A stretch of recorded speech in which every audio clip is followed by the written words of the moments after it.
Buenos días. En este sábado reflexionamos del Evangelio de San Marcos, capítulo 2, versículos 13 al 17. En aquel tiempo Jesús salió de nuevo por la orilla del mar, toda la gente acudía a él y él les enseñaba. Al pasar vio a Leví, el de Alfeo, sentado en el despacho de impuestos y le dice: «Sígueme». Él se levantó y le siguió. Y sucedió que estando él a la mesa en casa de Leví, muchos publicanos y pecadores estaban a la mesa con Jesús y sus discípulos, pues eran muchos los que le seguían. Al ver los escribas de los fariseos que comían con los pecadores y publicanos, decían a los discípulos: ¿qué? ¿Es que come con publicanos y pecadores? Al oír esto Jesús les dice: no necesitan médicos los que están fuertes, sino los que están mal. No he venido a llamar a justos, sino a pecadores. Palabra del Señor. En esta primera acción de Jesús, que está empezando a escoger a sus discípulos, los que luego serán apóstoles, muestra una actitud que es completamente contraria incluso a la que hoy tenemos muchos dentro de la iglesia, que pensamos que la iglesia es para gente buena. A mí me toca hablar a veces con personas que veo que están sufriendo, que tienen ataduras fuertes, que están enredados en pecados gordos y les cuesta salir, no tienen fuerza para dejarlo. Y yo les digo: pero anda a la iglesia. Y dicen: no, pero es que yo, ¿con qué derecho voy? Con el derecho que tienes por ser, primero, criatura de Dios, y segundo, porque la iglesia es para los pecadores que no pueden con su vida. La gente buena ya es buena.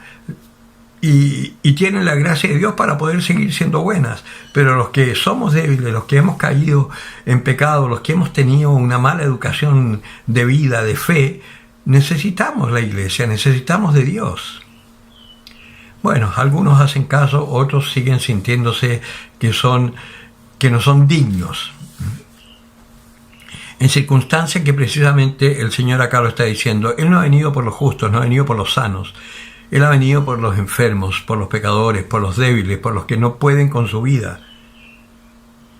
Porque que un bueno siga siendo bueno no tiene nada de particular. ¿Dónde está el poder de Dios? Pero que un malo se transforme y llegue a ser un hombre bueno, un tipo egoísta se vuelva generoso, un lujurioso empieza a vivir en castidad, un hombre que es violento empiece a tratar bien a las personas, un patrón explotador que empieza a trabajar bien con sus trabajadores, que les pague los sueldos justos, que les dé las vacaciones necesarias, los descansos.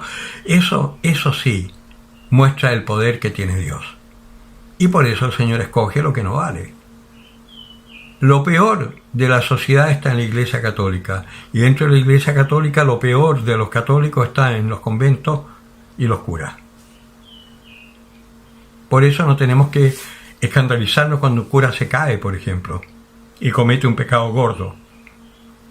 Más bien tenemos que orar por él, ¿no? Y pedirle a Dios que tenga compasión, porque ese es un sacerdote que se olvidó de su ministerio y se olvidó de las gracias que por el ministerio recibió, para poder vivir en castidad, para poder donarse, para poder vivir en gracia de Dios. Se olvidó de la oración, se olvidó de los sacramentos. A mí me ha tocado a veces confesar curas que llevan 6 meses sin confesarse. Eso es imposible. Así no se puede vivir. Pues todos necesitamos de esa gracia santificante del Señor. Y por eso el Señor nos llama. Y lo otro que me encanta es que nos llama por nuestro nombre y después nuestro nombre cambia. En este caso, Leví va a ser después San Marcos. Cefas va a ser Pedro. Y así va cambiando los nombres, porque recibimos un nombre nuevo, porque hay un hombre nuevo también en nosotros. En el Apocalipsis dice: el que siga al Señor recibirá una piedrecita con un nuevo nombre. Y ese nombre nuevo es un nombre que identifica este cambio que has tenido tú, que normalmente, antiguamente, uno escogía un nombre según lo que le había llegado a la catequesis y todo en la preparación de la confirmación. El confirmando escogía un nombre con el que se identificaba. Actualmente ni eso se hace.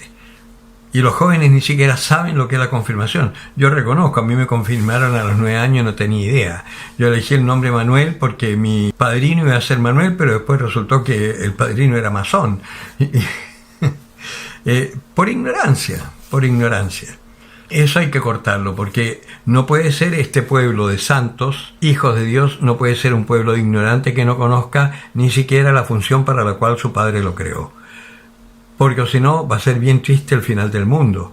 Porque si no hay cristianos adultos en la fe, no en una fe religiosa, en una fe madura que te permita donarte completamente al otro porque estás en Dios, este mundo no va a tener luces. Porque nosotros vamos a ser la luz del mundo. Para eso hemos sido llamados y nos tenemos que preparar. Así que si el Señor que te está llamando toca tu corazón, déjate conducir por Él. No sigas en las tuyas. Cambia el rumbo, que siempre va a ser para mejor y siempre va a ser para que tu felicidad sea completa. Esa es la promesa que el Señor te hace y el Señor lo que promete lo cumple. El que tenga oídos para oír, que oiga.